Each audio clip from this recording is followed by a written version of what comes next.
vegan. There's gluten-free options for everyone as well.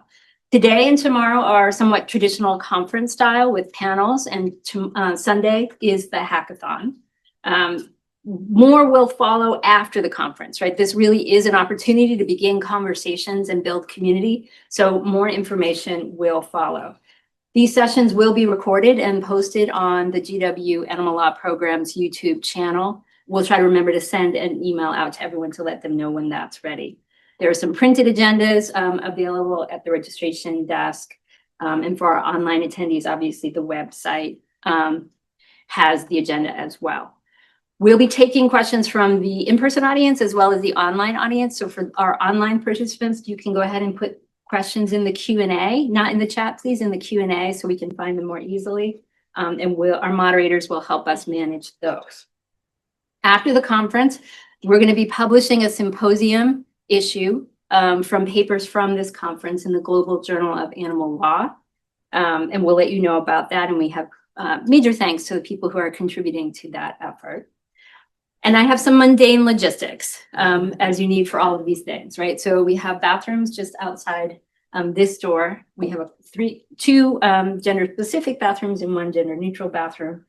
We do have Wi-Fi access, but we understand there's some connectivity problems right now. Our IT people are working on it, so we hope to have that resolved very shortly. If you have any trouble, because these buildings are key card access, entering or leaving, just you can get in touch with one of us. We'll get you in the building, but you can just buzz in at the library front door. We'll be in this same room for all 3 days.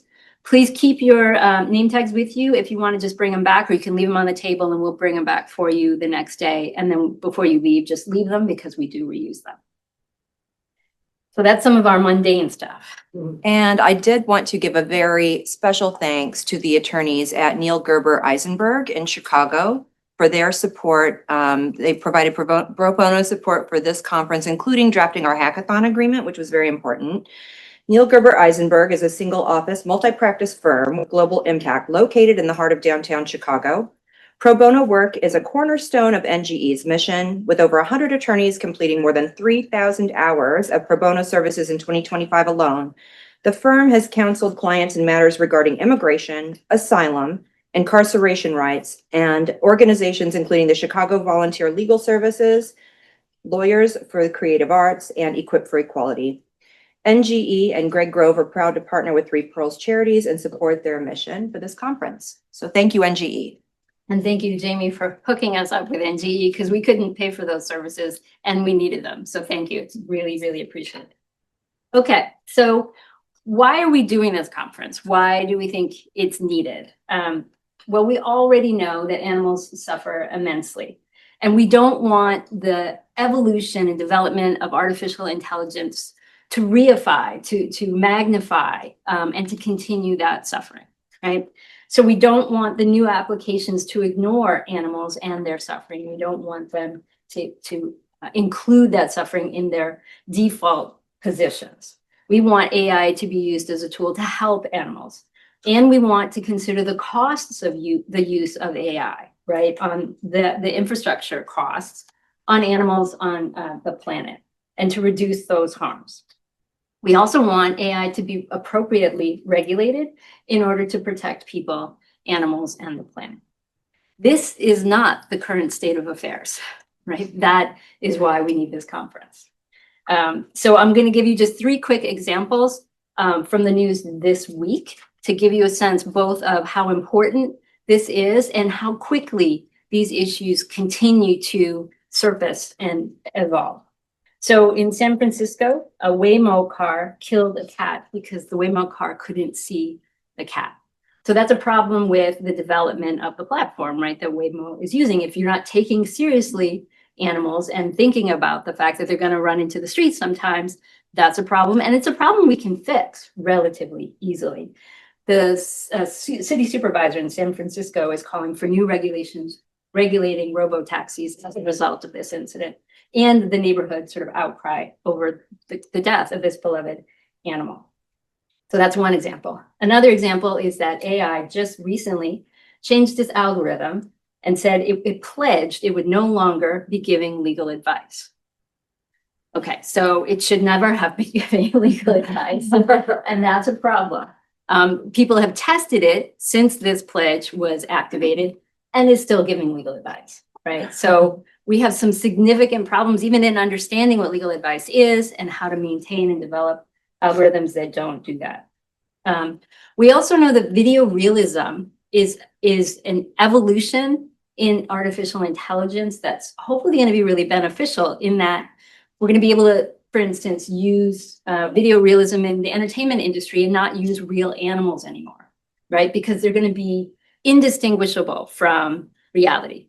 But there's a downside to that, right? So having already up on the internet videos of animals and animal interactions that are so real, people do not know that they're not real, is challenging our ability to understand animals and to appropriately conserve them in the wild and understand what challenges they're facing, right? And so those are just 3 examples, just really recently. So what we're hoping for is a robust conversation with this wonderful community about how we can move things forward in a better direction and be a part of that conversation. So with all of that, on behalf of GW and 3 Pearls, I would like, and on behalf of our planning committee, to welcome you and open this conference. Thank you.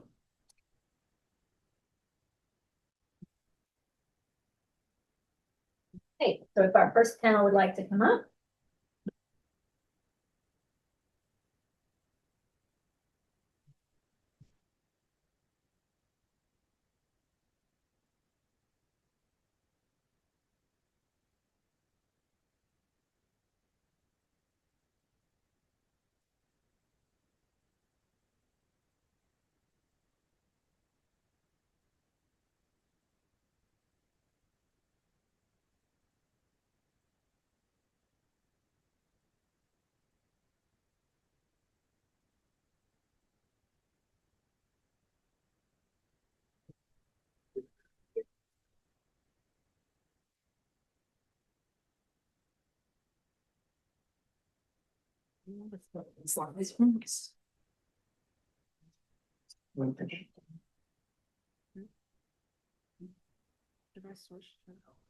First slide, just, yeah.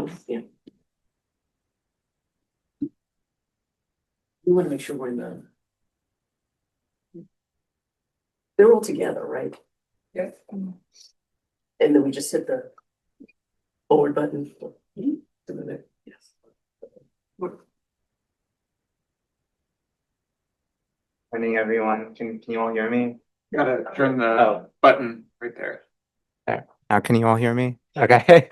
Good morning, everyone. I'm CJ. I'll be moderating. And welcome to our first panel of the day, AI Ethics and Law Basics.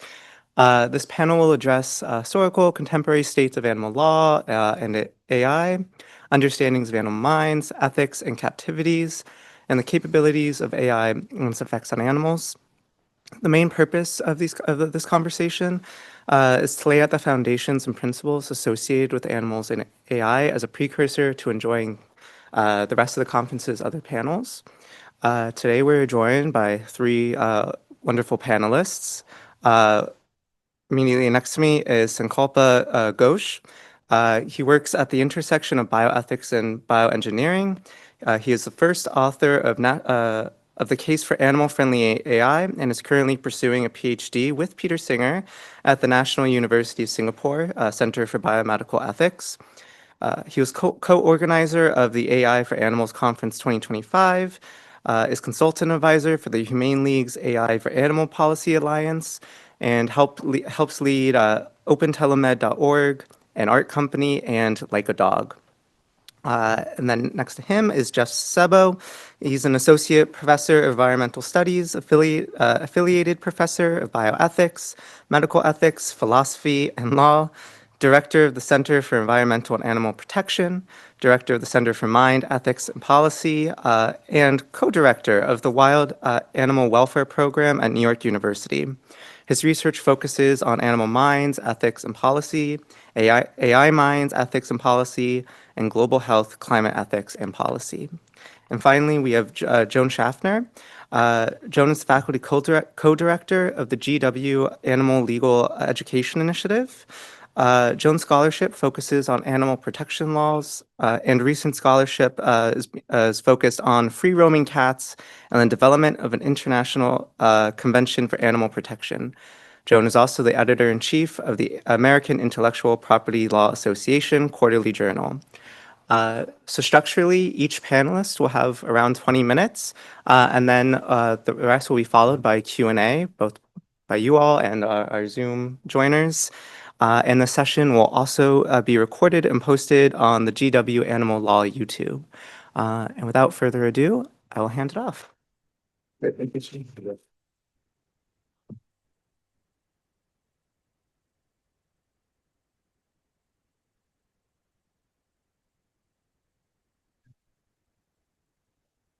Hi, everyone.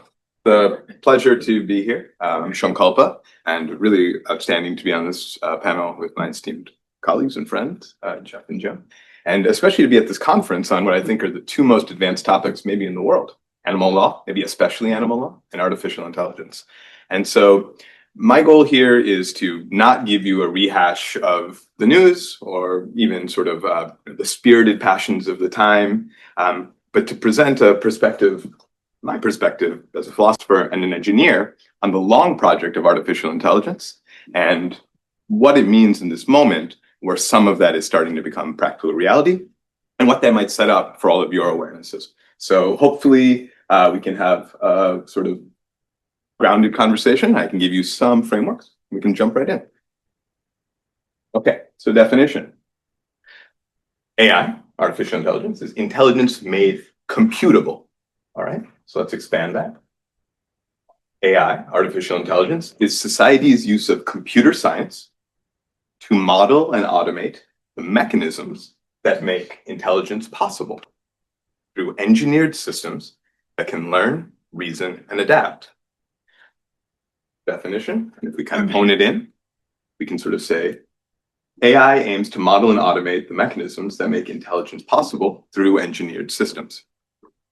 Today, as many people are surely aware of, AI is becoming part of modern life in a wide variety of ways. And so on one hand, it's just the latest technology, rollout.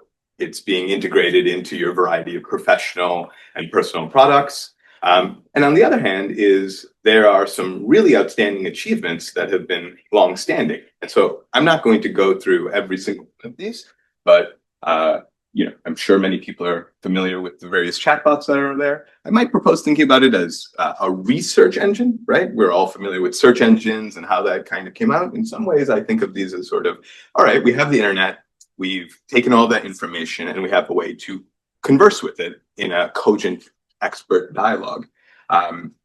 We have sort of the flip side of that is we have the internet, we've compressed it, and we can say, make things for me that look like they would fit on the internet. So here's a new file, it's a new image, it's a new video, it's a new sound. And it's being integrated into things like your daily life, transportation, even to rolled out self-driving cars in Detroit now, I think this week, in a variety of ways. In professional life, whether software development, medicine, or maybe even law, I sort of point that out in particular. And maybe one pointer I would say there is, for many people, the economy is basically going to build products and services for what you do as a practitioner. So the best way to use AI is to find those tools and to utilize them.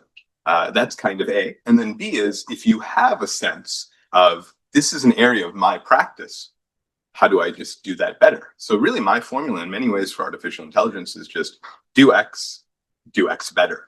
And so if you're a regulatory lawyer and you're trying to say, how do we have, clarity of adjudication?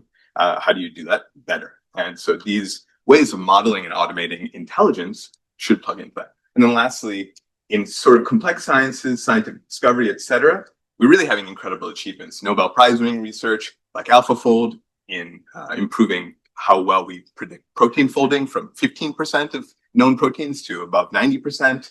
Our weather models are now actually the best ones in the world, are using these most modern AI systems, and superhuman performance in a variety of games like Go or in formal games like mathematics. Okay, so where are we and where are we going? These are some sort of classification terms that people like to use. So today, and always actually, we've been in a sort of confine of artificial narrow intelligence, is what people would say. And so that's just the previous slide, right? It's capable at a bunch of things. It excels at some specifically trained tasks like facial recognition or chess. And it's starting to show compelling performance in what are called multimodal abilities. So this is, it can handle images and text simultaneously. And you can sort of say, here's an image, please describe it. Or let me describe something and make an image or make a video. And so that capacity to switch between modalities or media is that. And that's something we all do, but that's a real achievement in these sort of systems. And then there's the proposition, which is essentially the proposition that the entire world is investing trillions of dollars in, that national strategies are being organized around, and that is the flavor of the day at the minimum. And that's this idea of artificial general intelligence. So that's really explicitly tomorrow's stated goal.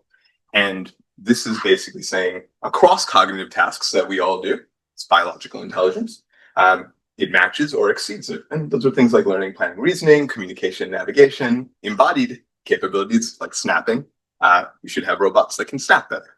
And so the argument really of this and why people are so enthused is that thesis is that this is going to enact an industrial revolution. And we mean like a real industrial revolution. And so one of the phrases that people like to use is that intelligence is the new electricity. All right. So if you were in the era, late 19th century, and there was this thought of electricity emerging, and it's going to be plugged into everything. The idea that every room in the world now has an electric light bulb was essentially the proposition, and now we take it for granted. And so really the proposition is that intelligence and intelligence as infrastructure and being able to plug into every capacity of what we do, our built environment, in our professional lives, in our variety of things, will proceed. And so that's very exciting. And then there is maybe what we could call a speculative belief, which is that there could be an exponential capability of these intellectual powers, and that would far exceed the capacities of all biological intelligence in the history of this planet. And that would be a evolutionary schism or technological singularity. And so I'm going to focus on sort of the two on the left and sort of say, okay, especially let's keep in mind the possibility of real change in our techno-scientific, social, cultural society. And then really for us, maybe this is what are we talking about here at a conference? It's about social reform, right? What changes might happen that we can be thoughtful towards because of these changes coming? We might ask what changes in the law. We might ask the treatment and civil rights for all animals. So how did we get here? Let's go back to the future, right? And I think that I'll try to tell you that that's a good lens on thinking about how we think about the future, right? So there's classical ideas of machine life. People have long imagined and tried to build artifacted beings animated by mechanism. These are stories and myths like Gollum, Frankenstein's creature, Pygmalion statue, Pinocchio, as well as across different cultures, the idea is that engineering divinities would have robotic guards. And you see that it shows a couple cultures, but you kind of see that ramified across places. And then recorded history is full of efforts to construct automatons as marvels of illusion. And so both Al-Jazari and Bakansan, so 13th century Baghdad and 18th century France, made musicians. And it's a small world after all. And people have been trying to do that for a very long time. Things like Mechanical Turk. And those were really remarkable, but of course not the real deal. And so what's really interesting about that is the underlying idea that people were pursuing was that life itself functions by law-like regularities that could be reducible to mechanical principles, including how thought works.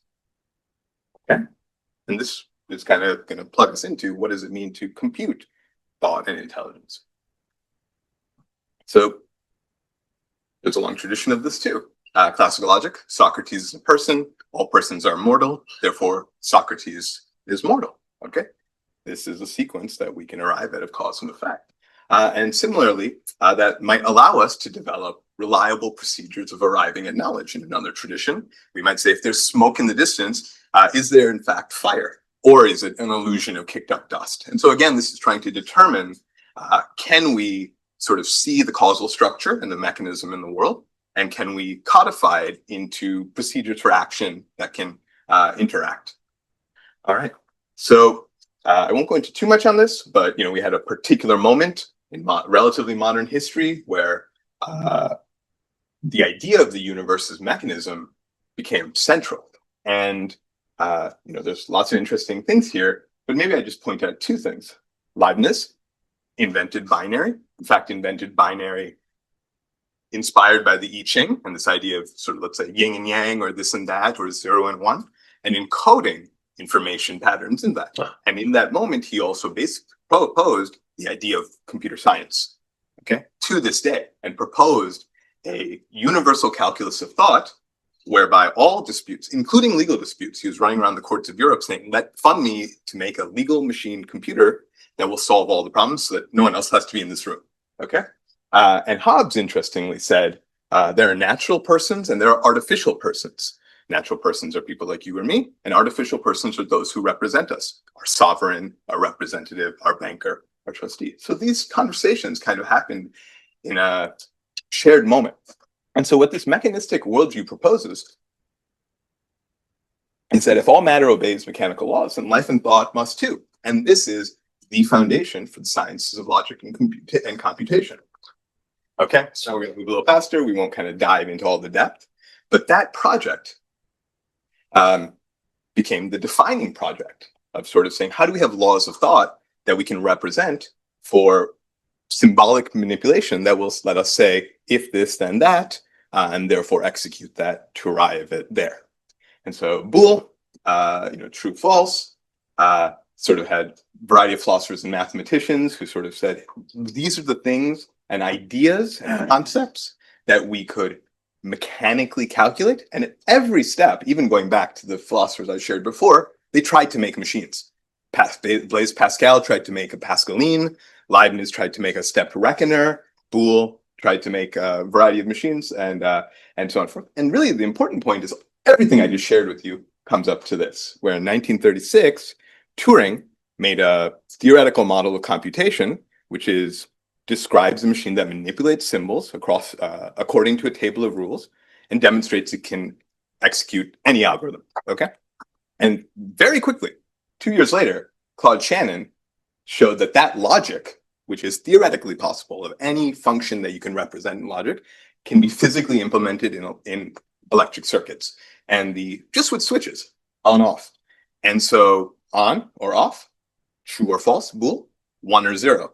And then you can encode patterns of that to have more complex messages. And so again, symbolic logic could be wired and routed to execute functions, and this could be realized in transistors. And that is what our modern semiconductors are, just collapsed to scale. Von Neumann presented a computer architecture, information, storage, RAM, everyone knows about that. And that's actually what we use, all of us still today. Okay, so this is where AI begins. The formal terms. And so in 1956, there was a conference where it was a summer program, actually. And they said, we're going to come together and we're going to basically define AI as every aspect of learning or any other feature of intelligence can be in principle so precisely described that a machine can be made to simulate it. And they basically put some goals in at the beginning of the summer and said, I think we're going to probably solve most of, maybe we'll solve natural language translation, maybe we'll solve computer vision, and, by the end of the summer. And they weren't totally right, but they set up a thing. And that established a paradigm known as symbolic systems. This is going to be different than what we have today. So that's why I'm setting this up. And so all of this is, let's write the rules and let's encode reasoning in a way that lets us construct machines. And so this is what people call good old-fashioned AI. And it just encodes logical rules. If this, then that, and just do that all the way. Imagine teaching someone law by saying, if this is the case, then do that, and then do that, and do that. Or medicine. And so, again, we'll go relatively fast, but that involves symbolic manipulations. A bunch of early programs showed remarkable performance in arithmetic and a variety of other constrained domains where you could really say, wow, look, geometric proof. And then the goal was to make expert systems. And this is important because people have said all the stuff that's being said today before, okay? And so things like mycin in the 80s at Stanford was an effort to take all of internal medicine and encode it, okay? And do it. But unfortunately, all of these systems were brittle and they sort of failed once you got to complex problems. I have 8 minutes, right? Okay, cool. And so one thing they did do, however, is that they gave a development of the core fields that were there then and today. So computer vision, things like image recognition, detection, segmentation, what's here, what's the scene, what's going on, your self-driving cars, natural language processing, which is let's have a chat, tell me a story, or I want to know what the capital of this country is. Speech recognition, planning and control, sort of robotics, right? Be able to snap. And the knowledge representation. What is the graph of legal knowledge that we should encode in a machine so that it knows how to deal with this jurisdiction or that jurisdiction? And so these core domains, I hope I'm not missing anything, but are the technical subfields of artificial intelligence. And as I said, the symbolic systems approach overpromised. It failed to deliver practically, and there were huge funding cuts, and there was an AI winter. Okay, and this is sort of 60s, 80s, back and forth, and really immense, kind of a moment like now.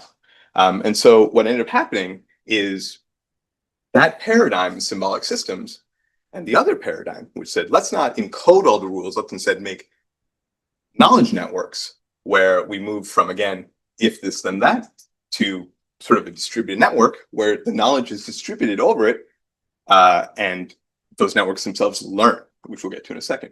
Okay, that turned us to statistical systems. We're moving toward basically pattern recognition algorithms. We say, let's give you tons of information, learn the patterns from those, and then use those for purposes. Okay, so let's go back to our definition.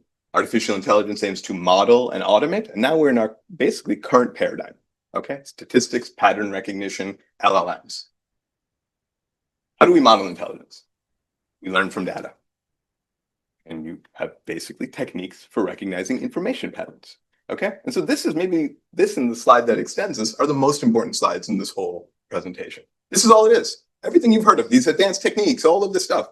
It's just, you know, find a statistical regression that fits a curve and it's a pattern.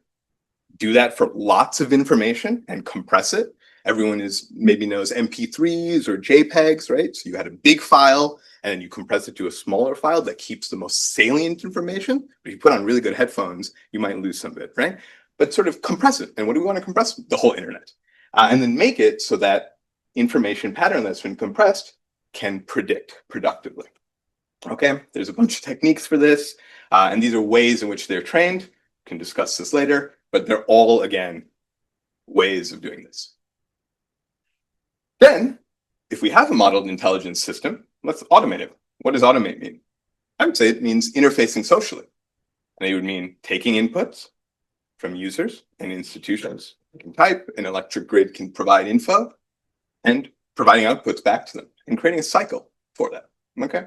And so then we get to the deep learning era, which is really just an extension of this. All right? And what this did, and the reason it worked, is we had developed a set of economies of scale that made it more possible. Faster chips, deep learning, massive data, scaled computing, where you could rent, server farms that NASA has sitting from your laptop. On the internet, there's just immense amounts of data. So everyone has been using it and providing labels and different things. And this has been scraped to basically say, what are the patterns in the internet? And let's use that as a machine mirror of all our behavior. And let's compress it and let's use it to make predictions. 2012, there's a competition called ImageNet that showed breakthrough performance in perception and prediction tasks, being able to recognize a cat or recognize a dog or being able to see handwriting, and showed that we were in a new era. And really we were in a new era because we just threw compute, brute force for truth force, okay? And there's some other techniques that were used there. And then in 2017, there's a famous paper called Attention is All You Need, which is what all large language models are based off, okay? And all this did, okay, is it took all the words on here, and instead of traditional approaches that said, let's go letter by letter and word by word and keep track of the sequence, it said, let's just do this as a big jumble of words, put in a bag, and just count the frequency of everything and count the relationship of the frequency of everything. Okay, so as long as you do that, just keeping track of how often is this related to that, no meaning, no semantics, you start to develop patterns. And those patterns are so good that they solve translation, that they're conversational. And this matters because what this did, it made it so that you could train at scale. Almost done here. The end of this is basically all of that sets up what is just, I would present, autocomplete. Okay, so everyone's familiar, you're typing in on Microsoft Word or on your docs, you write Washington, it's provided for you, that autocomplete. Okay, now let's take that one step further. Washington is the capital of United States of America, just completing it. Okay, Washington is the capital of United States of America in the way that Paris is the capital of France. And then say, what are all the capitals of all the countries? And it's just taking what is the next likely word or paragraph, or in fact, entire legal theory on guardian ad litem, and just providing to you. And the astounding aspect is that that works. That works for all of these things. It's even working for genome prediction. Okay, so that's what I want to take people to understand from a technical level: patterns, compression, prediction, autocomplete. And do it at scale, it's very useful. It's useful for social interaction. And so just to kind of give you a closeout, I would propose that you think of AI as intelligence made computable, where we model intelligence by learning from data. This is our present paradigm, right? Through techniques for recognizing information patterns. And that's just patterns, compression, prediction. And where we automate intelligence by doing inputs and outputs of interaction that are autocomplete. It really works, it's very powerful. So lots of questions of standards and regulation, fairness and bias, transparency and accountability, privacy and security, safety and alignment. How do we actually make this work in society because it's powerful technology? And we're at the frontier where lots of things actually don't work. Ask a system to count how many R's are in Blueberry. It won't actually count. It'll just tell you what the internet has said when other people have said how many R's are there. So we'll get it wrong, okay? And so there's things like get a more realistic model of the world, do different types of reasoning, combine the logical approach of symbols with the statistical approach of neural nets. That's the dream, okay? Have multimodal agents that combine all the different skills and then learn from learning. AI made computable. Today, this means this. Autocomplete, autocomplete, autocomplete. So we're seeing it. Engineered systems that are improved. And that's artificial intelligence as I can put forward for you all. All right.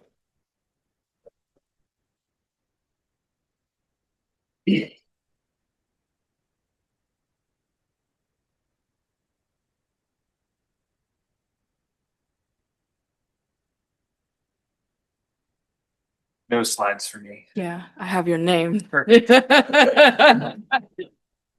This is my slide presentation. I hope you all enjoy it.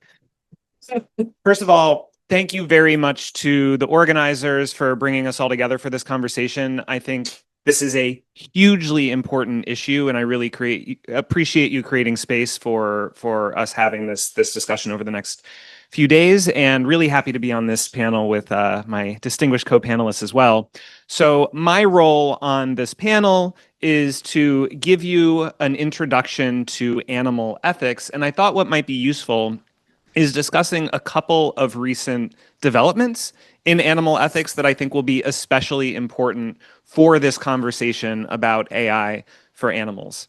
Now, of course, animal ethics is itself a recent development in the scope of human history. For the vast majority of human history, especially in the West, we have tended to, yes, care about animals selectively, the occasional charismatic companion animal, for example, but have also tended to think that ethics is, in the first instance, a fundamentally human enterprise, a social construct made by and for humans to coordinate our behavior, resolve our disagreements. And so we, cared about animals, but thought we have moral responsibilities only to each other, because a requirement for participation in the moral social contract is human-like language and reason, which we can use to create social contracts and then adjudicate social contracts.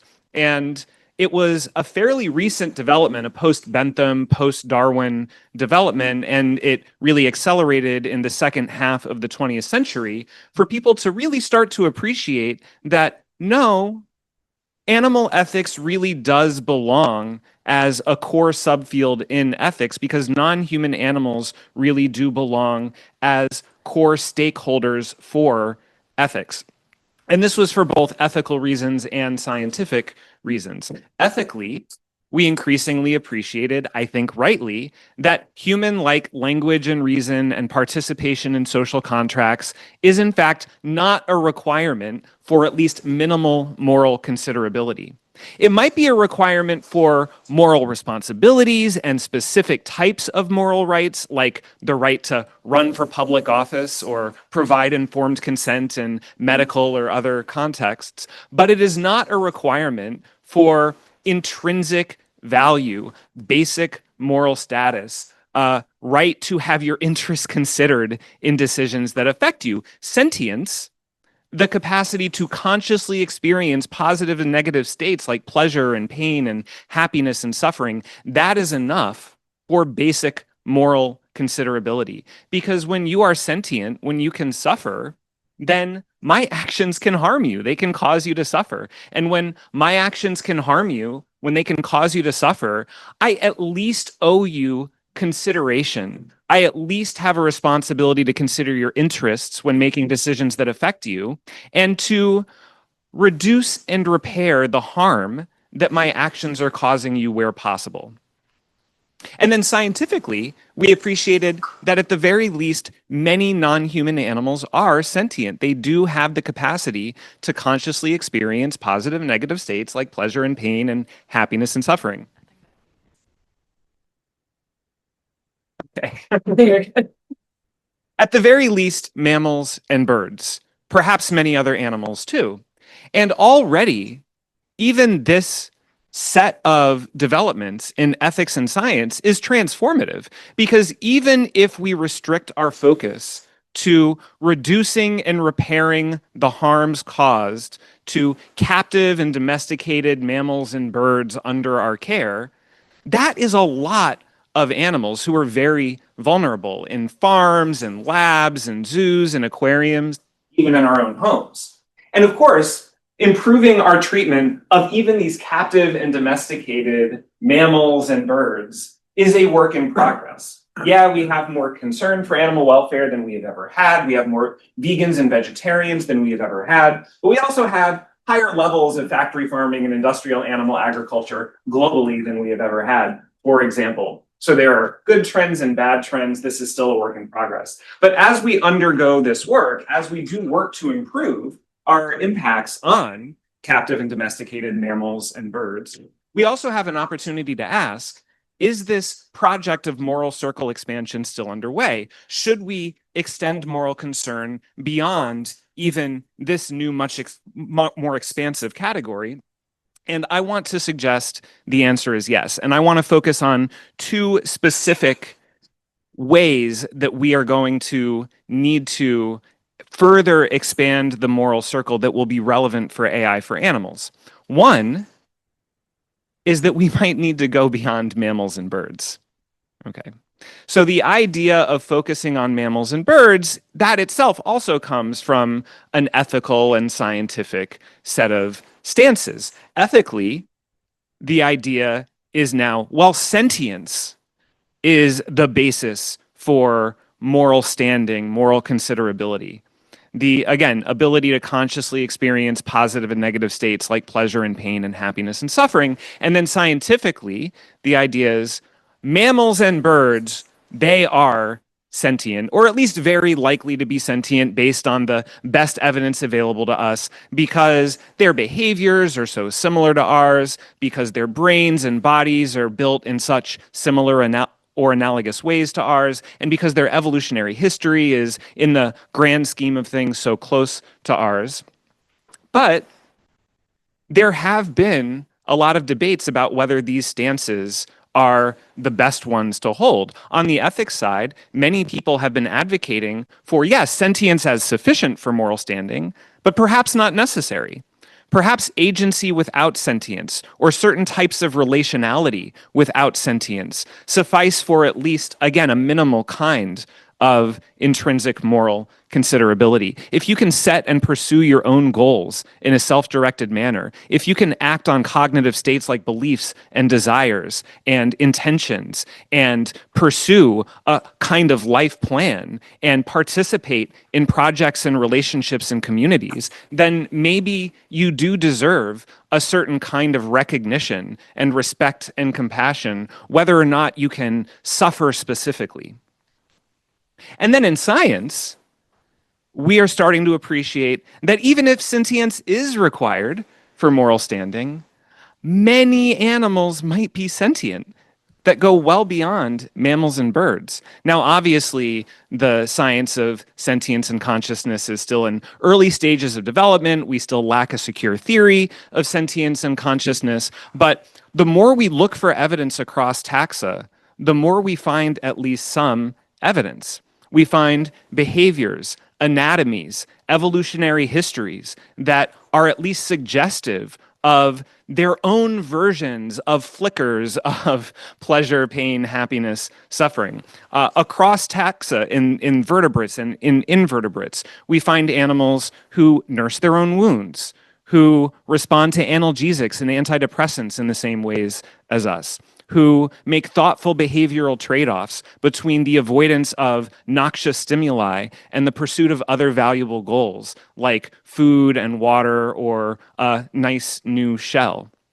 And these behaviors and the underlying anatomies are, of course, not proof of sentience. That is not available without a secure theory of sentience, but they do count as evidence, and they do tick up the probability when we are not sure. And if there is at least a realistic chance that a given animal is sentient based on the best evidence available to us, then there is at least a welfare risk that needs to be considered. If there is a realistic chance, for example, that octopuses are sentient, then there is a realistic chance that we could be harming octopuses if we scale up octopus farming. And that should at least be one factor among many in decisions about whether and how to scale up octopus farming.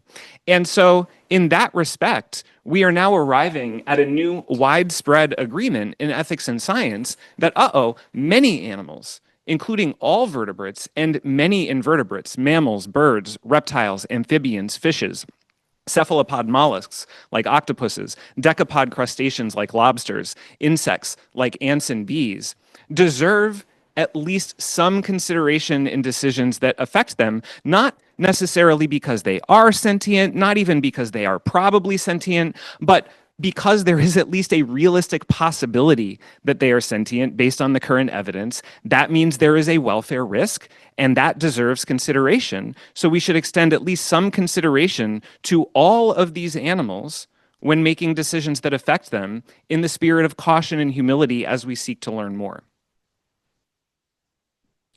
Now, that was the first of two ways we might need to expand the moral circle within the domain of animals. The other is we might need to extend beyond captive and domesticated animals to consider free living and wild animals as well. Now, again, there are reasons why we have focused for the most part on our responsibilities to captive and domesticated animals.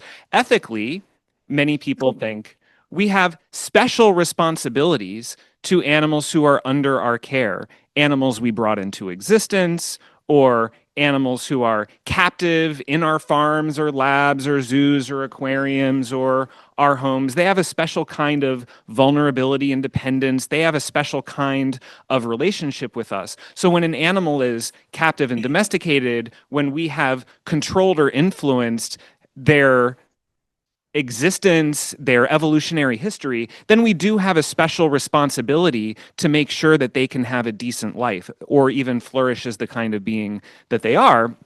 But when an animal is free living and wild, we might not owe them those types of responsibilities. If anything, perhaps what we owe them is leaving them alone, not interfering with their affairs. Right? And so we have tended to focus on captive and domesticated animals, both for that reason, we owe more to individuals who are under our care, and because of the reality that there are still tens of billions of captive and domesticated mammals and birds and trillions of captive and domesticated other animals under our care, and we are still pretty early in the project of improving our treatment of them. Perhaps the other animals can wait. However, this now too is being called into question, I think rightly, both on ethical and on scientific grounds. Ethically, there is a good case to be made for having some moral responsibilities to vulnerable populations, even when you did not create them, even when you do not directly control them. There are all kinds of arguments in the history of philosophy. A famous one is the kid in the pond. Walking to this conference, you see a child drowning in a pond through no fault of their own. The choice you face is either continuing on so you can get the nice vegan breakfast at the start of the conference and show up in the clothes that you ironed before you walked over, or take 5 minutes out of your day, rescue the innocent child drowning through no fault of their own, show up a little late for breakfast, a little muddy. You need to be eating during the first panel. You need to rinse off your clothes in the bathroom before you give your talk. Now, many people, when faced with this kind of thought experiment, do feel quite strongly that we owe that child 5 minutes of our time, a late breakfast, and some muddy clothes, even if they are not our child, even if they do not live in our house, even if we have no prior relationship with them. Now, that could also be the case for a deer who has fallen in a swimming pool. We might have a responsibility to save that deer too, even if we have no prior relationship with them. But even setting that aside, even if you want to maintain, no, we have responsibilities of care only to individuals who are under our care, only to individuals with whom we do have a prior relationship, well, we now live in the Anthropocene. We now live in a geological epoch defined by the effects of human activity on the planet. Because of what we have been doing over the past several centuries, and especially over the past century and in an ongoing way through deforestation and development, through agriculture and urbanization, through resulting increases in public health threats like circulating diseases, resulting environmental threats like the increase in frequency and intensity of extreme weather events associated with climate change, rising sea levels, acidifying oceans. Our actions now, directly and indirectly, touch animals all over the world and in future generations. And in that sense, we are pushing away the number of animals who are truly free living and wild, who are truly living independently of human influence, and who are truly evolving independently of human influence. Because we live in the Anthropocene, because we live in a world reshaped by the effects of human activity on the planet, all animals are becoming at least a little bit captive and at least a little bit domesticated. Their lives are at least a little bit controlled by human activity. Their evolutionary histories are at least a little bit controlled by human activity. And so we do then, in that sense, actually have to take responsibility for their existence and for their well-being. We are determining which individuals can exist and what kinds of lives they can have if they do. And that means that we have a real predicament, because recent developments in ethics and science, I think, rightly show then that we ought to consider welfare risks for a truly vast number and wide range of animals when making decisions that affect them. Again, both taxonomically, all vertebrates, mammals, birds, reptiles, amphibians, fishes, many invertebrates, cephalopod mollusks, decapod crustaceans, insects. By the way, that is already millions of species and quintillions of individuals alive at any given time. But then also animals across space and animals across time. Not only the trillions of vertebrates and invertebrates living in our facilities, our farms, and our labs, but also the, again, quintillions of individuals who are living in what we used to call the wild, the cities, but then also the forests and the mountains and the oceans, because they are all, to greater or lesser extents, directly or indirectly, being affected by our activities, whether we like it or not. And we have a responsibility to at least consider welfare risks for them and at least reduce and repair the harms that we cause them where possible. Now, that does not mean that we should go around and try to interfere in the lives of each individual wild animal and improve them, reshape them in a way that seems good to us, because there are all kinds of practical realities here. There are significant limitations on our knowledge. There are significant limitations on our capacity. There are significant limitations on our political will. We have no idea what is good for wild animals in the aggregate right now. Even if we knew what was good for them in the aggregate, we lack the resources and the infrastructure to provide it for them. And even if we knew and we had those resources and that infrastructure, we do not care enough to actually provide it for them. And if we tried, the public would probably revolt and it would be taken away in a next electoral cycle, right? So you have to start with the observation that the effects of our activity on all vertebrates and many invertebrates, both captive and domesticated and free living and wild, are very important, but that the project of improving our treatment of them is also very difficult because of the limitations in our knowledge and capacity and political will. And so the question is one of building momentum in the right direction. How can we improve our treatment of animals as much as realistically achievable and sustainable given our limitations right now, in a way that can also build knowledge, build capacity, build political will towards better forms of treatment in the future? I would suggest that at least means ending industrial animal agriculture, at least means improving conservation practices so that we care for rather than kill wild animals, at least means considering urban animals and city planning, infrastructure, pest and conflict management policies. But there will be a lot else that is required too. And this is the context in which questions about AI for animals will arise.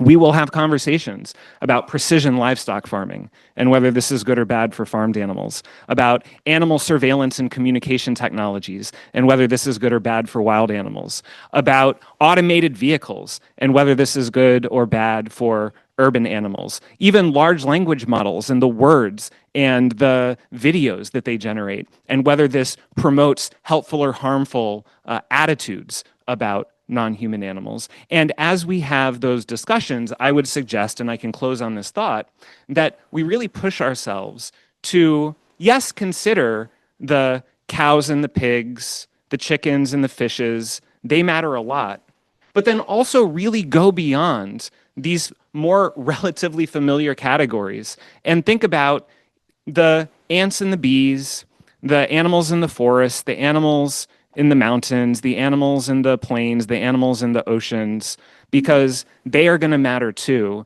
and they can be a little bit out of sight, out of mind sometimes. Okay, thank you for listening.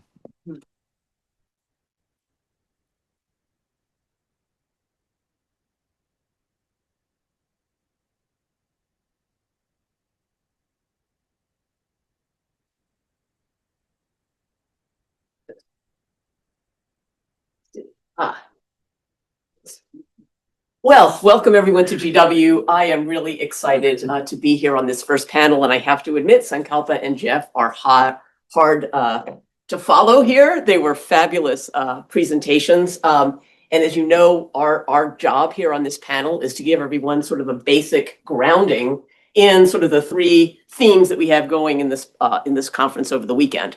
AI, artificial intelligence, sort of ethics, and of course, my piece is the animal law side of things. And the ethical grounding that Jeff just gave has provided sort of a wonderful segue for my discussion of animal law, as the law is really grounded, right, in ethical considerations. Our ethical norms are that are fundamental to our society is what our law is supposed to incorporate and enforce, okay? So as Sankalpa did, I want to begin with a definition.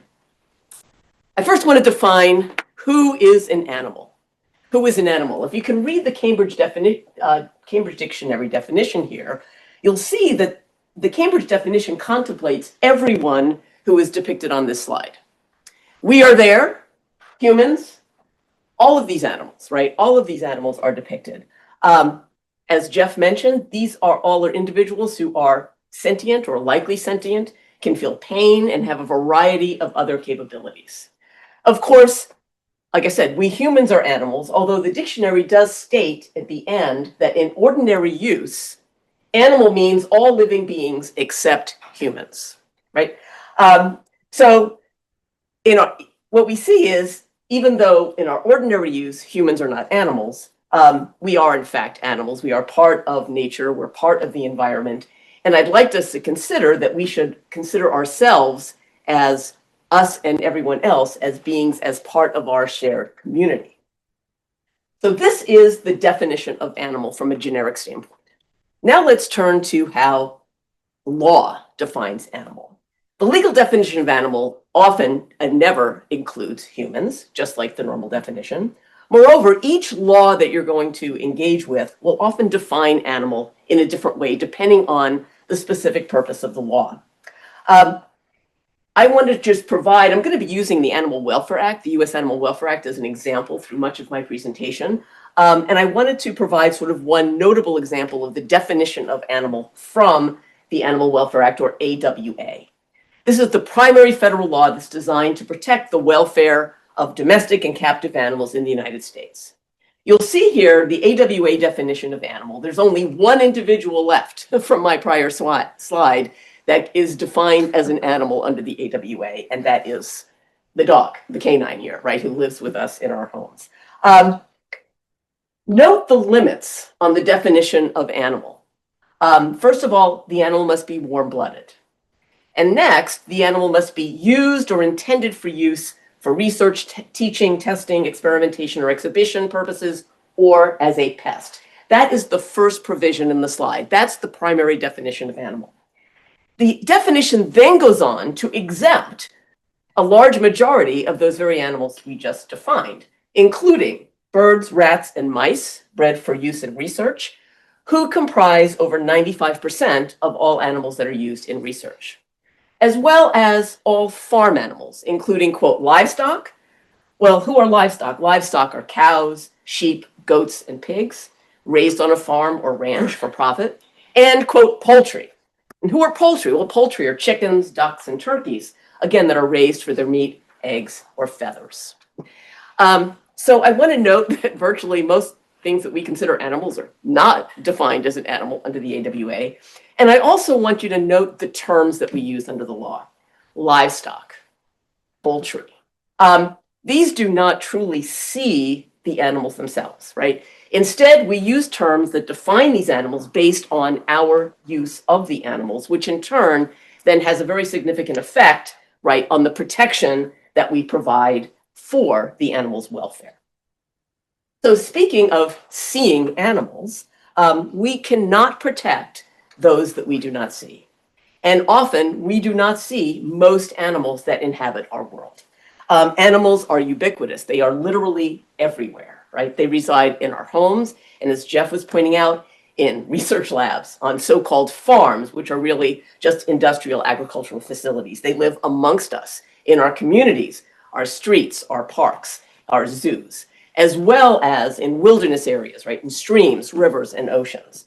And we use literally billions and billions of land and aquatic animals daily in a variety of ways, including as companions, right, for food or clothing, in testing and research, for entertainment, and for sport. So I'm not gonna, you just see the numbers here, right, in terms of how we use these various animals. And I note these uses not only so that we may truly see these animals, but because the law is organized around each of these uses. So continuing with definitions, now we're at animal law, right? We've defined animal generally. We've defined animal as the law might define it. But what exactly is animal law? Well, there's actually a variety of definitions of animal law, but the one I have here is, I think, a fairly good and typical one. Animal law is concerned with the rights and welfare of non-human animals, as well as the requirements, responsibilities, and liabilities that are associated with keeping or interacting with them. Notably, there's no substantive area of the law that is unique to animals, but instead, animal law intersects with virtually all areas of the law, including public and private, civil, criminal, administrative, constitutional, national, and international. Just to mention a few. The private civil law, for example, is often used when addressing issues related to our animal companion. Since much in the United States, animal law is rooted in federal statutes and enforced by administrative agencies, of course, administrative law is foundational to animal law. Issues governing wildlife have an important intersection with environmental law, as do issues, of course, relating to the billions of animals every day that we raise and slaughter for food. Agriculture and food law obviously has an important links to these various legal issues relating to, quote, farmed animals. Although surprisingly, animals are often absent from the scope of most food law courses here at the university. And of course, animals and their products cross national boundaries, right? Sometimes under their own volition, but very often via human transport. And thus international law, right, has a very important animal law component as well.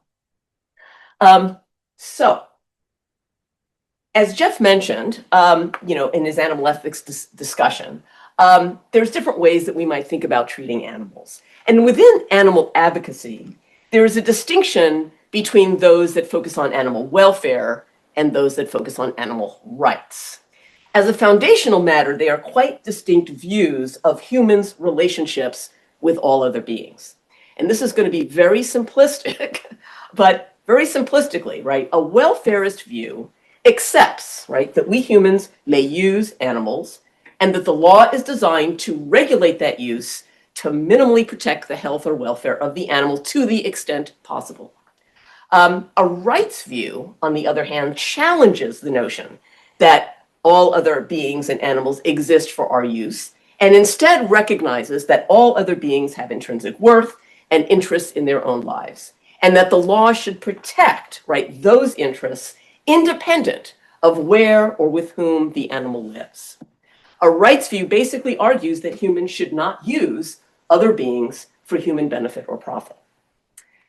So the law is clearly welfarist today, right? The law divides entities generally into two buckets, persons and property. And animals are defined as property under the law. They are objects. They're not subjects under the law. Domestic and captive animals are personal property whose value is a function of the value that they provide to humans.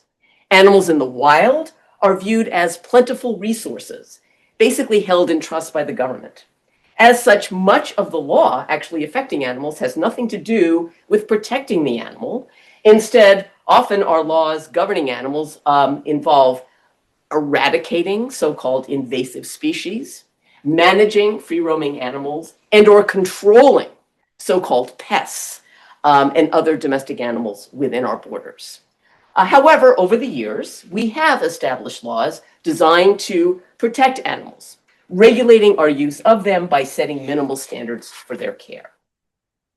So as a general matter, right, the law seeks to avoid the infliction of, quote, unnecessary pain and suffering on an animal. This protection in the United States is effectively mandated by each state's anti-cruelty statute. The qualifier unnecessary, however, is quite limiting because basically any use of an animal deemed legitimate in our society that imposes harm on animals is allowed because such pain and suffering is usually deemed necessary.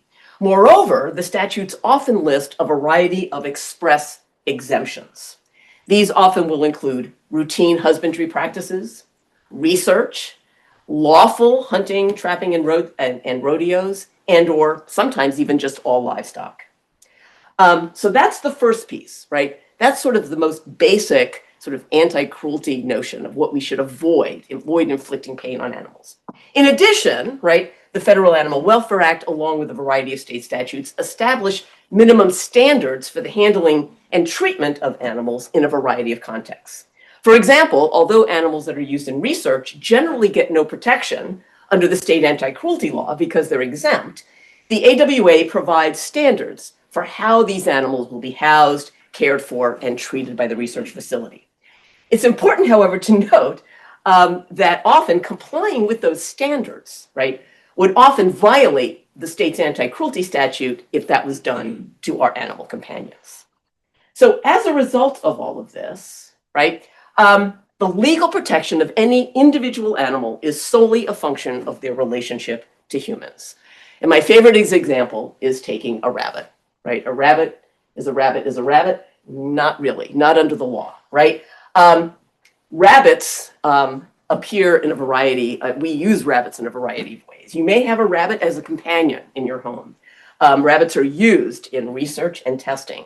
They are farmed for food or fur. And of course, many live in the wild, and they may be targeted for eradication as a pest, or they may be hunted for sport. And each of these individual rabbits, right, have very different legal protections, depending upon where and with whom they live. So now I just want to briefly, though, turn to a few specific laws that govern animals. And again, I'm focusing on US law here. Let's start with our animal companions. Arguably, our animal companions receive the most robust legal protection. There's the Federal PACT Act, right, that outlaws animal crushing in or affecting interstate commerce. But state law really is the primary source of law that governs our companions. For example, I've already mentioned state anti-cruelty laws that protect them from abuse and neglect. The tort law, right, generally regulates conduct affecting animals and allows the compensation for the harm to an owner's animal if a third party harms them, even if that third party, of course, is another person's animal. When couples divorce, family law governs who will receive custody of the animal. And with some progressive states now actually beginning to consider the best interests of the animal in making that determination. And today in all 50 states, right, we allow for pet trusts so that human owners may provide specifically for the care of their companion upon their incapacity or death. At the other extreme, we have animals who are raised on the farm, who arguably receive the most minimal protection under US law. Federal law only governs transport and slaughter of farmed animals, but says nothing about their care on the farm. Moreover, the Humane Methods of Slaughter Act that basically requires that animals be, quote, rendered insensible to pain before being shackled, hoisted, thrown, cast, or cut, applies only to livestock. And thus, it exempts all fish and birds who are slaughtered. And notably, birds, i.e. chickens, turkeys, and ducks, make up over 98% of all land animals that are slaughtered for food. Now, there is the Poultry Product Inspection Act that does govern so-called poultry, but it only requires that poultry be handled using, quote, good commercial standards. In recent years, states have enacted laws that prohibit certain especially inhumane confinement systems, such as battery cages and gestation and veal crates. The most well-known is probably California Prop 12, right, that set animal housing standards for animals raised for the production of pork, as well as veal and eggs that are sold in the state. And in 2023, the Supreme Court decision in National Pork Producers Council versus Ross upheld the constitutionality of that law, finding that it did not discriminate against out-of-state companies, nor unconstitutionally burden interstate commerce. And that was a huge win for us. Of course, Congress has been trying to overturn it now for the last 3 years, but so far it still exists. For animals in research labs, used for entertainment or for breeding our companion animals, the Animal Welfare Act, right, sets minimal standards for housing, sanitation, nutrition, veterinary care, and handling. These standards, though, have been criticized as being outdated and not reflective of the current understanding of animal welfare needs.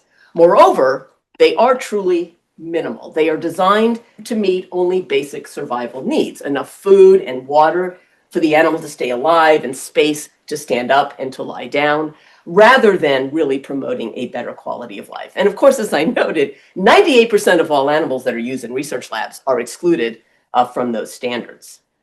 All right, so now let's turn to free roaming animals and a few laws that govern those. At the state level, right, hunting, fishing, and trapping laws often require licenses. They set seasons and limits by species on who one may catch or harvest, and may restrict certain gear that are used.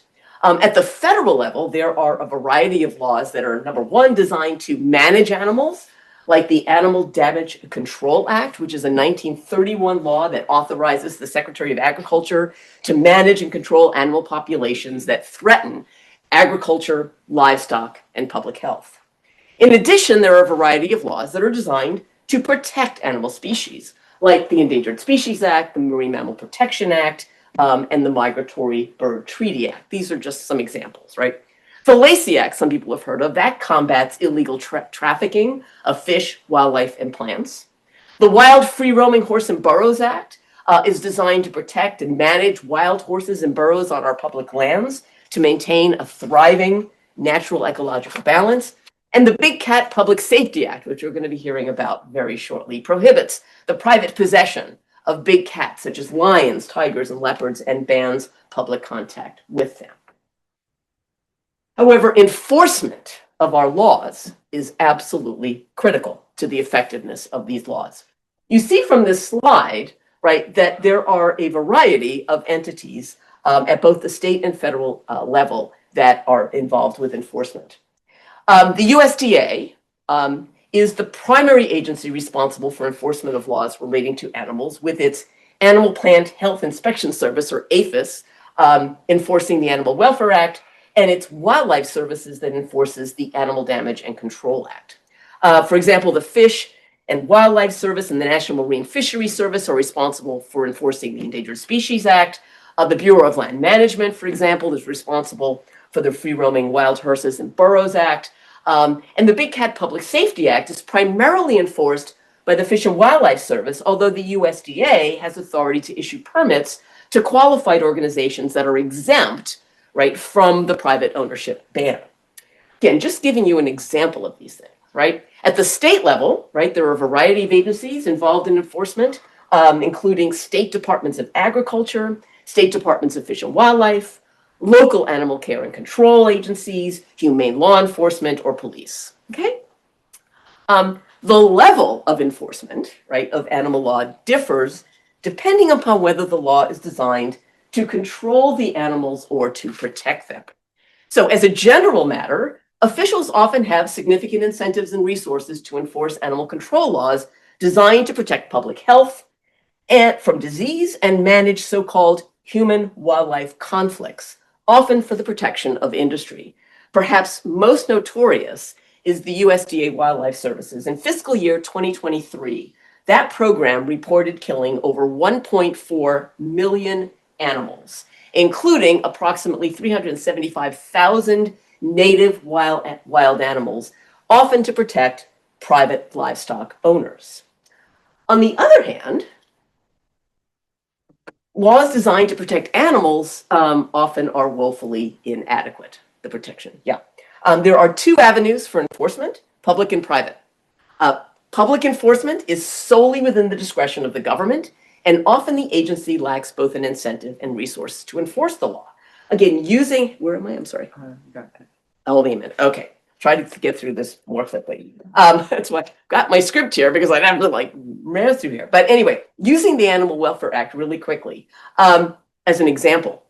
Under the AWA, first, the incentive to enforce can be problematic if it doesn't align with the mission of the enforcing agency, okay? So APHIS, right, specifically notes its mission in part on its website is to protect the health of U.S. agriculture and natural resources against invasive pests and diseases, and to maintain markets for U.S. plant and animal products, okay? So that's sort of their view on animals. Second, there are limited resources devoted to enforcement. A recent USDA Office of Inspector General report found significant gaps in APHIS's enforcement of animal welfare standards. The APHIS Animal Care Program oversees approximately 17,500 licensees and registrants who are responsible for over 1 million AWA-covered animals. However, as of March of this year, APHIS Animal Care employs only 115 inspectors and inspector supervisors. So that's approximately one inspector for every 152 regulated entities. And third, even if enforcement, right, is there, if the sanctions for the violations are not sufficient, they don't deter illegal conduct. So under the AWA, violations can result in civil penalties of up to $10,000 per violation per animal, along with criminal penalties that can include imprisonment. But in practice, the actual fines have historically been significantly lower and often are just considered merely the cost of doing business by violators. And as of now, the SCOTUS 2024 decision in Jharkhasi, which held that it's unconstitutional for federal agencies to impose certain civil penalties through internal administrative proceedings without affording defendants a jury trial, the USDA has largely abandoned issuing any fines and increased its reliance on official warnings, which lack any monetary repercussions. I'll just finish off with private enforcement. Private enforcement, of course, has its own limitations. First, many of the statutes, like the AWA, do not allow for a private cause of action. But second, animals are not legal persons, and therefore they have no standing to enforce the law, even if there is a private cause of action. And finding a legal person, which is a human or an organization with standing, is often very challenging, and has become even more so, again, with a very recent Supreme Court decision. I do want to point out, though, importantly, we have two paradigms, the link and Just One Health, that have helped to increase incentives to protect animals. The link, right, refers to the established connection between animal cruelty and violence against humans, including domestic violence and child and elder abuse. And the Just One Health paradigm recognizes the interconnected health of people, animals, plants, and the environment, as well as the need for interprofessional collaboration. So these concepts incentivize enforcement of animal laws, like our anti-cruelty statutes, because by protecting animals, we are also protecting humans and the planet. And if we want for questions, I was just going to tie this discussion to our later panels, but I'll leave that for some questions if we have some. Okay, thank you very much.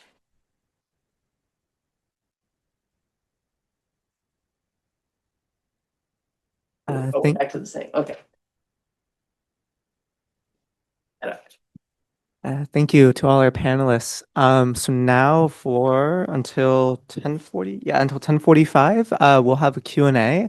I guess the easiest way to manage this is raise your hand and I can call on you. And we'll also be accepting questions via our Zoom. So if anyone has a question, please let me know. Oh, yeah. Hi. Really great presentations, by the way. Enjoyed it. I'm sort of in the AI space. My undergrad's in engineering. And I think one of the things with AI, lots of other new technologies as well, is it's very iterative, which makes it kind of different from the normal industrial stuff that affects animals. With that, I guess I'm wondering, is it better to consider the animals during the development? In other words, regulating the development process of AI? Or is it perhaps more productive to regulate the final product? And where should that regulation be taking place? Like during the training of these models, or should the final model just, work in the eyes of the government? Just to make sure the online audience heard the question, I will restate it and then maybe we can have a mic for future questions in the audience. So this question was, since AI development is iterative, at what stage in the process should animal welfare be considered? Should it be considered right at the very beginning or later on at a certain point in development? And you might be a good person for answering this one. All right. Yeah. Okay, let's use the machine.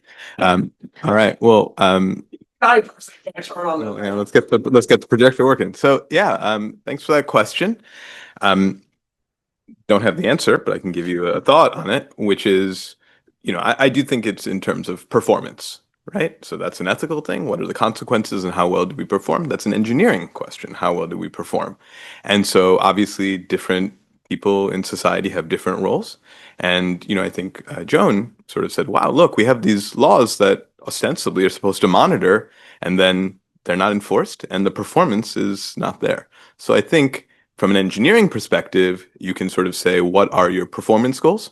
And if animal welfare or even rights is hopefully one of those, how do you encode those and how do you test against that performance? So if you're doing, precision monitoring of animal health and veterinary medicine in a variety of places, what does it mean to do that? And then, as we sort of enter the social contract, it's there. I think one other thing I would say is a lot of these systems sort of have the spectrum of normativity, right? So I know a lot of people talk about let's make AI system that, hits the ethics right.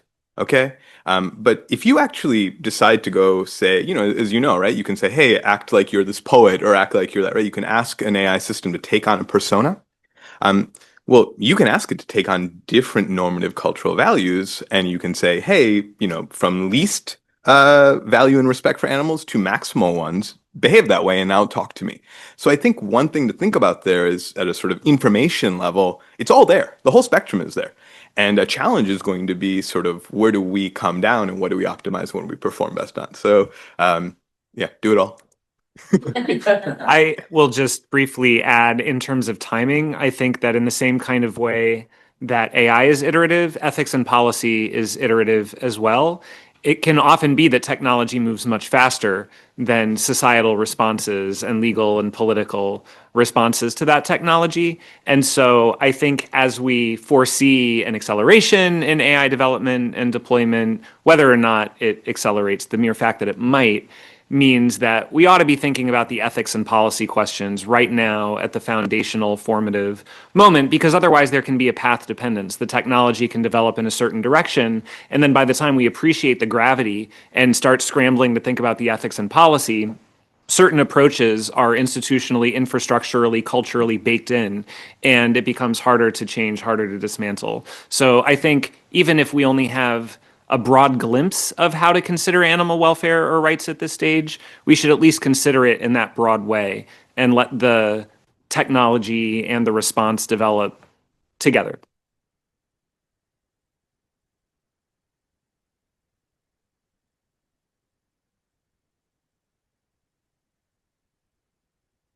What are some examples of organizations or industries or policies that are using AI in the best interest of animals today? This question presupposes that there are some. I would say that the communication translation companies have shown the most seemingly sincere interest in truly considering the interests of animals, and that makes sense because this is incentivized for them. This is part of what they are offering, is the ability to communicate with other animals in ways that can be mutually beneficial. And I have been encouraged that there has been real conversation between those companies and ethicists and lawyers about how to build good animal care frameworks into that. And that has been true to an extent with other types of companies too. There'll be mixed incentives in general, some incentives towards considering, other incentives towards not.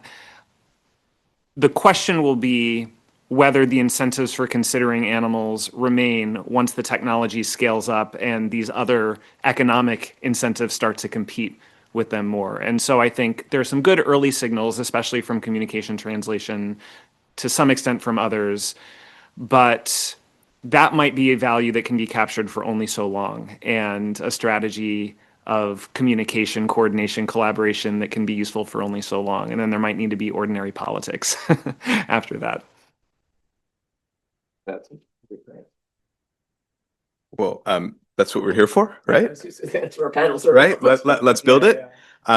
Couple examples just to sort of say. So I've started collaborating with the Humane League. Okay, so it's like, what are you doing for what purpose of representing or championing an animal for what benefit? So the Humane League has an animal policy alliance that organizes member organizations around the whole country and sort of says, let's craft legislation that addresses really specific things like foie gras bans or a variety of other things. So simple practical aspect is, can we have some sort of chatbot that some of the workflows that happen that right now go to policy experts or lawyers could instead be engaged with? So that's an example of empower the champions. I think that empower the champions approach, I think that's why we're doing this conference as well, right? It can be thought of in who else is representing the animal. So my wife's the veterinary doctor. She's using technologies all the time, AI scribe for doing her notes, radiology, what have you. And then I think maybe one thing that's interesting is, especially companion animals are sort of the new teenagers. They have wallets, right? They have wallets that are really spent and that are changing the economy and changing people's decisions. So you do see a variety of technologies emerging that are like that. So I have it's called a little Rolla, and it's a robot. It's like a little circle, like a little, whatever, not a little sphere on wheels. And I can on my phone right now go see how Zubin and Kabir are doing at home, and like a remote control kind of see them. And so that is family monitoring. And so I think there's going to be more and more of those kind of just, how do you include them?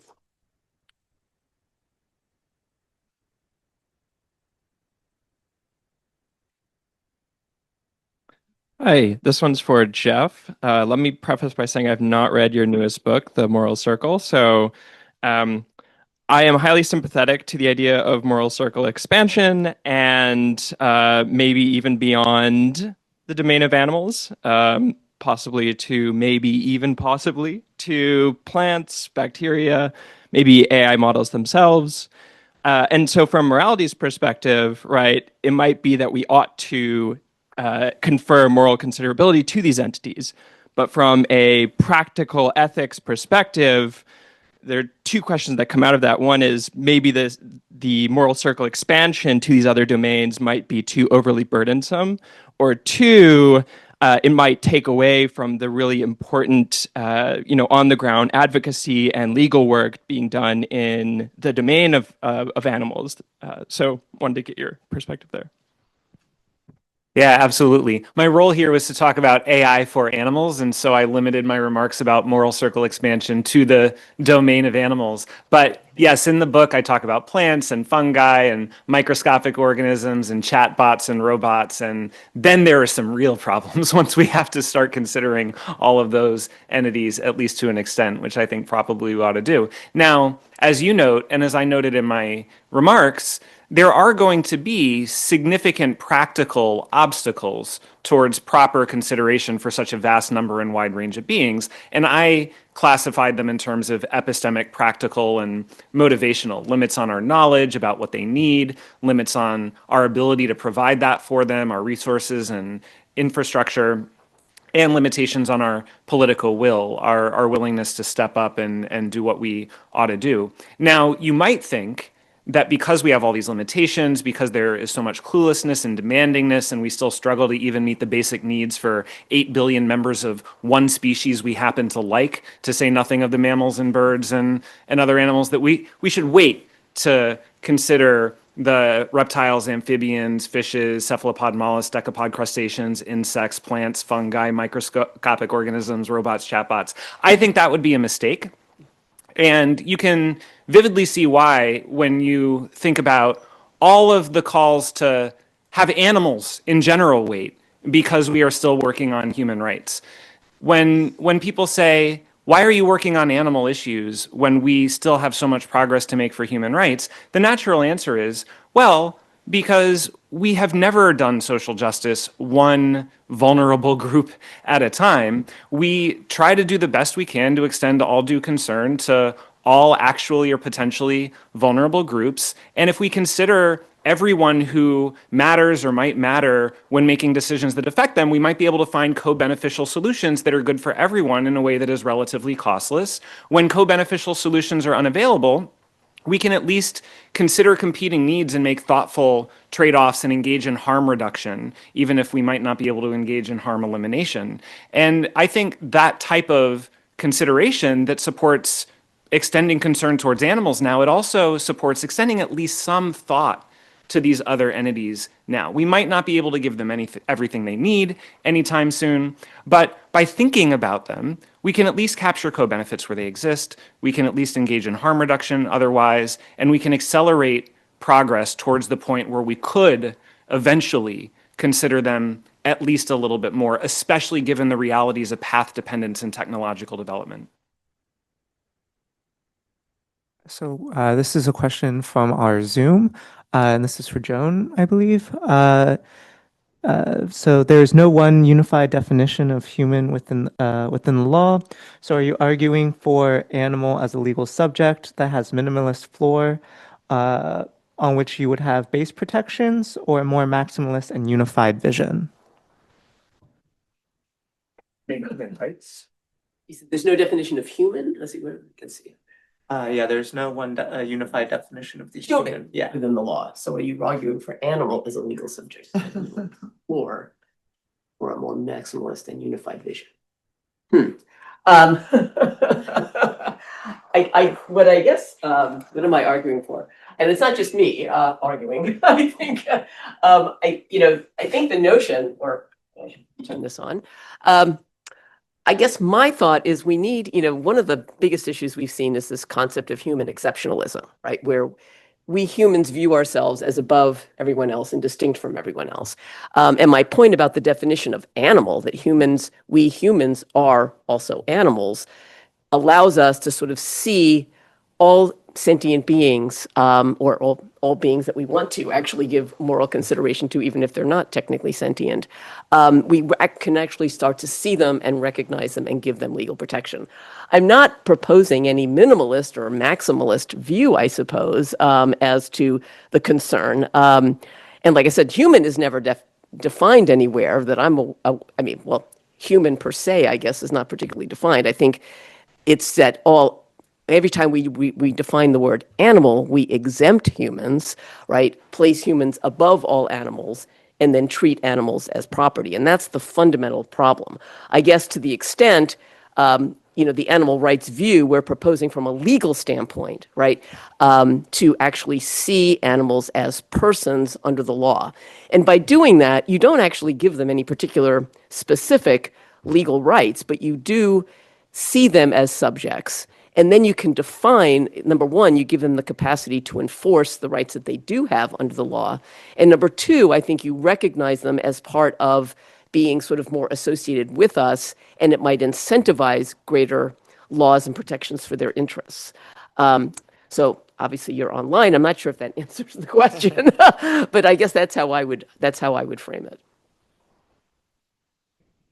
Audience? I'm coming.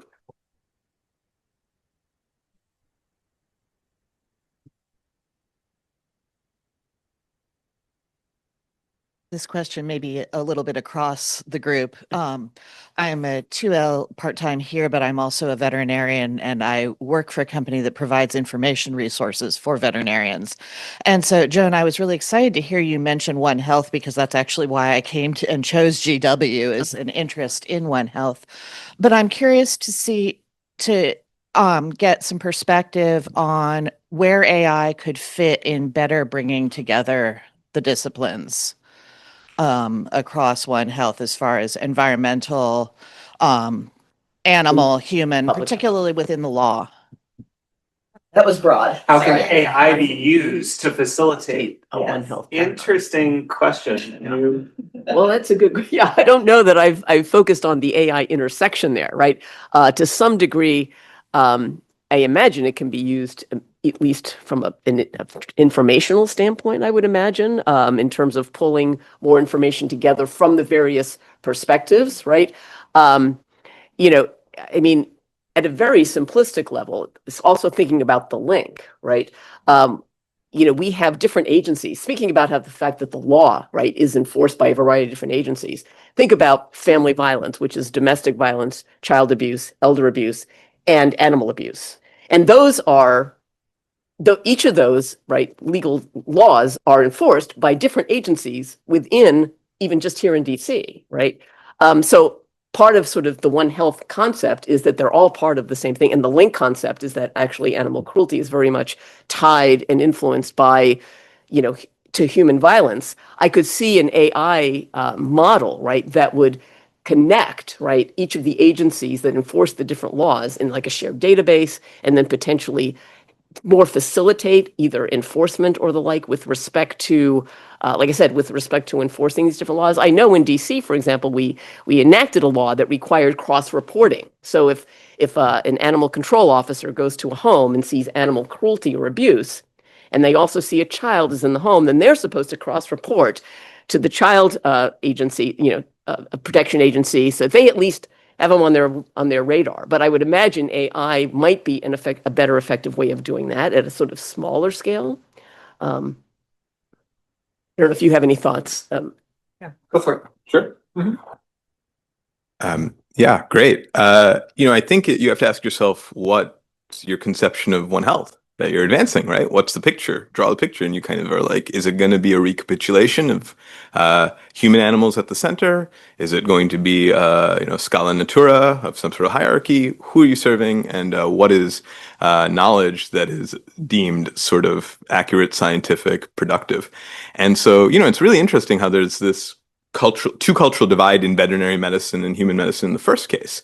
It's sort of deeply unscientific, the degree to which, just basic biological facts of Darwinian evolution are curtained off, and we sort of start up front with sort of saying, okay, here's the framework, I work in both spaces, and it's amazing to see even medical professionals in human medicine, or vice versa, but more often human medicine, sort of be like, oh, they also suffer from ischemia or diabetes, and it's like, well, right, they're animals, and there's the way circulatory systems work. So I think an interesting question is, what's your conception, and what's then practical?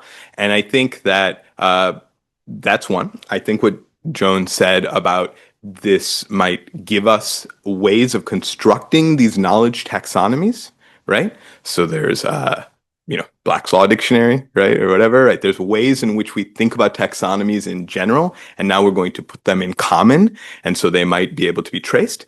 And then, just being a little bit future-minded, does a robot surgeon care? Not your leg or your dog's leg? There's something what it means to heal.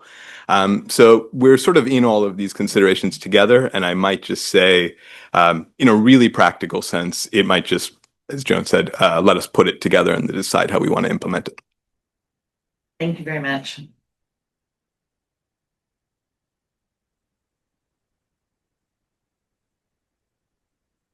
There's another. There's one. Right. For Jeff.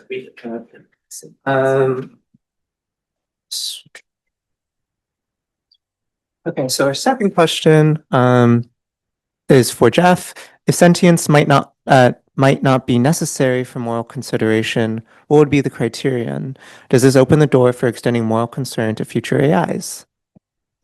Yeah, and we touched on this a moment ago, and without leaning into it too much, I can briefly note that I do think we ought to extend moral consideration to at least near future AI systems, both because sentience might not be required for moral standing, robust agency might suffice, certain types of relationality might suffice, and AI definitely will have robust agency and stand in certain types of relationships with humans. But then also, interestingly, because again, we lack a secure theory of sentience and consciousness, and we are not able to rule out the possibility that sentience and consciousness can exist in different physical substrates, in both meat and metal. Once metal reaches a point where it can perform all the same computational functions as meat, perception, attention, learning, memory, self-awareness, social awareness, language, reason, a global workspace that integrates it all together. And that'll be coming within the next decade or so. Once metal can perform those functions, it really will just be a question of whether meat is required, whether carbon-based cells and neurons are required, and we are not sure. And so I think, again, in the spirit of caution and humility, we ought to at least research the question and think about what kinds of policy responses might be appropriate if we remain uncertain about this. Fortunately, AI companies are starting to wake up to this. Anthropic started a model welfare program this year after engaging with academics about the issue. Just 2 days ago, I was at the first ever Google conference on AI consciousness, where 2 years after firing Blake Lemoine for raising the question, they are now bringing people together to discuss it more seriously. I think these conversations are good and needed, not only for animals, but also for other entities too. And this will be our last question.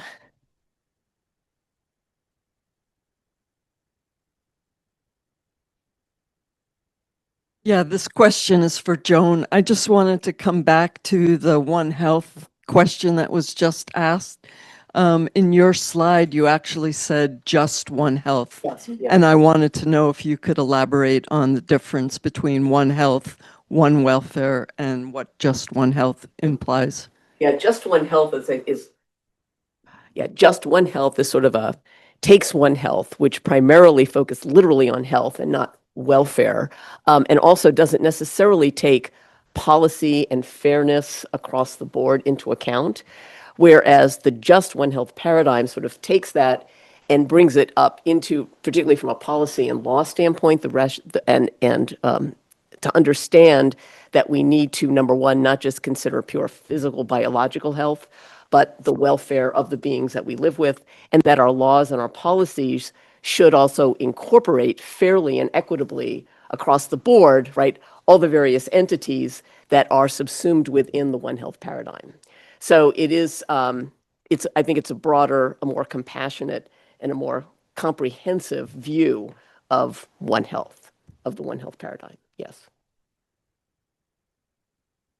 We're essentially out of time. We only got a couple minutes.